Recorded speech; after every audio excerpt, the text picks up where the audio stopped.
Estamos hablando de esta criatura de 1 año y 8 meses, 9 meses, que llegó muerto a un hospital. Lo llevó su mamá, esta mujer que estamos viendo en imágenes. Ella dijo que se cayó de la cama el día anterior y que ya esa mañana le costó levantarse. Cuando llegó esa criatura ya estaba muerta. ¿Qué dijo la autopsia? Bueno, que tenía varios golpes en su cuerpo que no eran compatibles con el relato que hacía la mamá. Ella quedó detenida y también quedó detenido en ese contexto su padrastro. Nos preguntamos en otros casos de historia similar, de violencia intrafamiliar, por qué a veces las madres quedan detenidas y en otros casos no.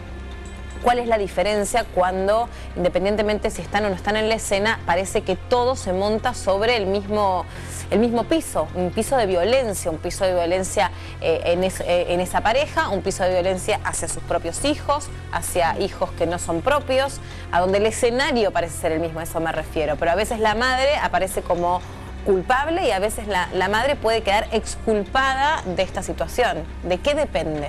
Y depende de la investigación y de cómo se encarrile la investigación. A veces se resume al hecho que produce la denuncia, por ejemplo, en este caso la caída de la cama. Y en otros casos se abarca más la investigación. Por ejemplo, si hay menores, si hay hermanos de los chicos, se investiga la historia de los chicos porque usualmente también son agredidos, son maltratados y golpeados los hermanos. Generalmente no es uno solo. A veces es uno solo, pero generalmente son varios. Y si por cualquier razón se prueba de que hay una historia constante de agresiones, de golpes, de lesiones en el seno familiar, y bueno, la madre generalmente participa aunque sea por omisión. Uno hace mucho, muchas veces sin hacer nada. Los silencios dicen mucho. Entonces una mamá, cuando no dice nada, que se calla, que mira para otro lado en un abuso, en una violencia, está consintiéndola y de un modo está participando. En derecho le llamamos comisión por omisión, por la posición de garante.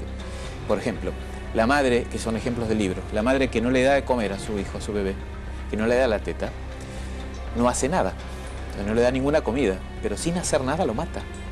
Entonces puede decirse, bueno, no hizo nada, sí, justamente tenía que hacerlo, debía intervenir, debía romper ese hilo, ese curso de las cosas para salvarle la vida, tenía que darle de comer.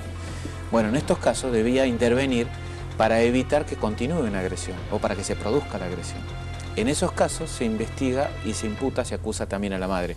Pero hace falta un criterio de este tipo primero, ¿no? De ver si hay un entorno familiar, probarlo y determinar la participación de la madre. No es tan fácil, pero mínimamente hay que investigarlo. Claro, todo depende de testimonios de terceros que puedan certificar la existencia de una violencia que se pueda acreditar antes sin que ella haya actuado en el momento justo. Es decir, que no haya evitado que esa situación se dé, por ejemplo. O, en un caso más grave, que haya participado directamente en la acción que le cueste la vida al chico, o a la nena, o a lo que sea. Sí, hay historia, como te dije, historias clínicas, se ven las visitas a los hospitales, las entradas por guardia. Generalmente... Esto es más frecuente de lo que creemos, mucho más, lamentablemente. Mucho más. No, si vos hablas en los hospitales, por ejemplo, en las guardias, te dicen que encuentran historias de que denuncian muy comúnmente. Pero muy comúnmente a veces es todas las semanas. Sí. Y entonces lo que hay que buscar también en una investigación es tratar de tomar declaración a través de cámara Gesell, que es a través de un vidrio, jugando con una experta infanto-juvenil, que traté de preguntarle a los otros chicos, a los hermanos, también si hubo violencia. Generalmente la hay. Generalmente la hay. Es muy raro que haya violencia con un hermanito y no con el otro. Claro. En este caso, entonces, pesó mucho el comportamiento de esa madre en ese hospital. O sea, lo que dice, claro, cómo lo dice, si es creíble o no es creíble lo que ella esgrime, la actitud, claro. Me imagino, que una cosa es una madre, una cosa es una madre desesperada porque tu hijo se cayó de la cama a ver qué le pasó, y otra cosa es alguien que arma un relato que por todos lados, para los propios médicos que estaban ahí, le suena a que no es posible de que así haya sucedido. Claro, porque hay cosas que son muy claras. ¿Y ahí qué hacen? ¿Llaman a la policía inmediatamente? ¿Cómo tienen que actuar esos médicos? Sí, llaman a la policía inmediatamente. En el momento, los médicos tienen la obligación legal de hacer la denuncia, ¿eh? No es que depende de ellos. Ellos deben hacer la denuncia. Tienen la obligación de quebrar el secreto profesional y hacer la denuncia frente a abuso sexual, frente a violencia. Sí, deben hacerlo. No hay por ahí una práctica tan fuerte en los médicos de esto, pero quizás porque no lo conocen profundamente. No estoy diciendo que no lo hacen, no quiero decir no hacen los médicos. Eso que vos decís. Claro. Por ejemplo, para los médicos vos vas al hospital quemado y tenés quemado acá a la tarde, un fin de semana en la muñeca, sí. Y sin que le digas nada, digo, ¿te quemaste con el termo? No. Sí sé cómo sabe, es típica la quemadura cuando tiene el agua hirviendo y sale por presión y sobrepasa el termo y se quema. Sí. Este ejemplo devela que los médicos claramente tienen muy unidos las lesiones con determinadas prácticas. Ya la saben por oficio. Por oficio. Por oficio. Dice, no, esto no fue como dice. Claro. Dice, no, se cayó, no, esto no te lo puedes hacer cayéndote. Un médico con experiencia, que lo tienen los que hacen guardias, cuando un pediatra, cuando recibe un nene con golpes, empieza a preguntarle al nene. Empieza jugando un poquito, inclusive delante de la madre, y ahí se tiene que dar cuenta.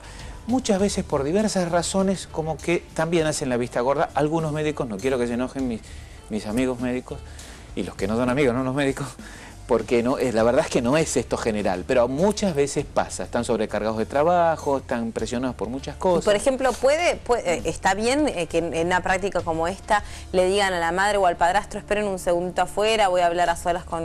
No, no se puede hacer eso. No, lo que deben es hacer... Sí, no, sí pueden. Sí, ¿pueden? Sí, por supuesto. De hecho, muchas veces con heridos de bala, que dicen fue producto de que lo asaltaron y se dan cuenta de que no, que él fue... o que mínimamente hay una sospecha. Con eso tienen que dar intervención a la policía en el momento. Ajá. Claro, para precaverse, por supuesto, no le van a decir, espera que voy a hacer la denuncia a la policía. No, no, más vale, sí. Pero sí que tienen que hacerlo en el momento. En el momento para identificarlo, para que intervenga la policía en el momento. En este caso fue tan grave, había un cadáver, en que intervinieron, claro, en el momento. Pero por lesiones también. No estoy diciendo que por un simple moretón de un nene tenga que intervenir el Estado, la policía, un fiscal. Pero cuando hay una alerta, sí debe intervenir. Porque si hay violencia, debe intervenir mínimamente un asistente social que ayude en ese marco de violencia a un menor. Lamentablemente estamos tan sobrecargados con tantas cosas, ¿viste? Que hay tanta... Ahora es cierto que lo saben, porque alguna vez...